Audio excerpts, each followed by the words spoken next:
Hello, welcome to this lesson in AC circuit analysis. Here we're going to talk about the concept of real power.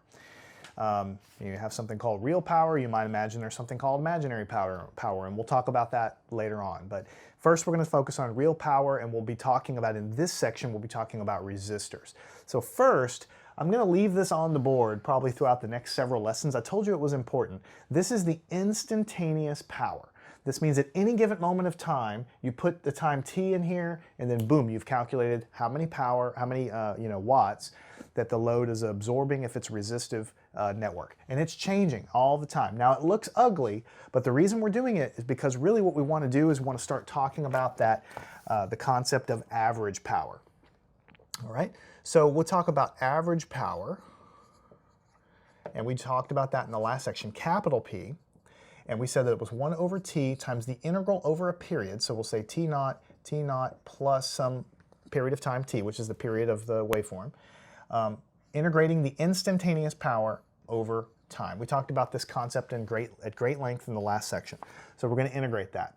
Now, obviously, the initial function of p here, we could have stuck it in there, but it's kind of hard to integrate that. So whenever you look at the expanded, full-blown version of it, you have this entire gargantuan thing stuck in there, and you try to integrate it. And first you look at me and you say, you know, you're crazy. But then you start really studying it and start thinking about it, okay? Well, what's going to happen is you're going to be integrating the first term. We'll get back to that in a second. Plus, you'll be integrating the second term.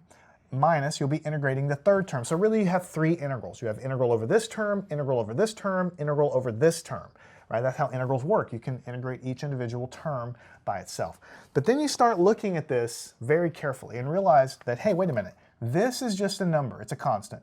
This cosine theta v minus theta I, theta I, they're constants. The phase angles are locked in depending on whatever circuit you have. They don't change. Unless you start monkeying around with the source frequency or something like that, or the components of the circuit you have, the capacitors and inductors.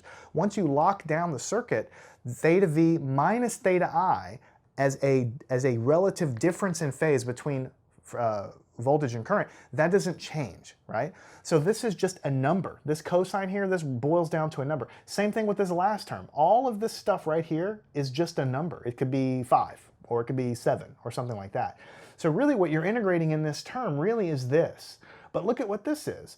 You're just integrating a regular old cosine function. Now the only difference is you have a 2 here, right? Pretend the 2 wasn't there. You would be integrating cosine omega t, and you would be integrating that cosine over one period. Remember, t, the period, comes from whatever the frequency was defined to be to begin with. So you have some frequency going on, and then you choose to integrate over one period, right? So you integrate a cosine, it goes up to a maximum, down to a negative maximum, and then back up. You integrate over a period. If the 2 wasn't here, you would integrate this, and this integral would come to 0, right? But there is a 2 there. How does that change it? Well, all that means is the frequency is now doubled. I'm still integrating over the original period, but I've doubled the frequency inside. No matter how you look at it, the curve still comes back to its starting point over one period. The frequency is doubled, but I'm integrating over the original period. So it's a little faster inside, but it still comes back to its starting point. So I integrate all that stuff, and this integral of this cosine 2 times omega t over one period, it goes to 0. So this entire term drops away, and you would never see that if you were looking at the original formula for instantaneous power that we wrote down. You wouldn't see that kind of thing. But you can see it here when you start examining this. So then, this integral drops out to 0.